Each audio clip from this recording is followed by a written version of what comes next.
Ito po yung kubos. Kung tawagin ay dito sa ano ha. Magshus po ang tawag dito. Ay, oo, magshus na manipis. Ginawa ko po yan.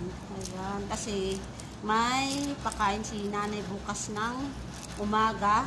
Kumbaga, breakfast nila sa school. Kasi teacher kasi yung amo ko. So, gumawa ko ng 30 piraso. 15 at 15. Ito yun guys. Ang hirap kasi ang tagal. Tapos yung harina, kailangang patulugin ng mga 2 araw para masyadong ano siya, maganda yung pagkagawa. So, ano yun guys, na malapad. Malaki to guys. Na malaki at malapad siya. Yan guys, oh. Kung tawagin ay magshus dito. Ayan, Arabic bread. Kumbaga, kubos. O, diba?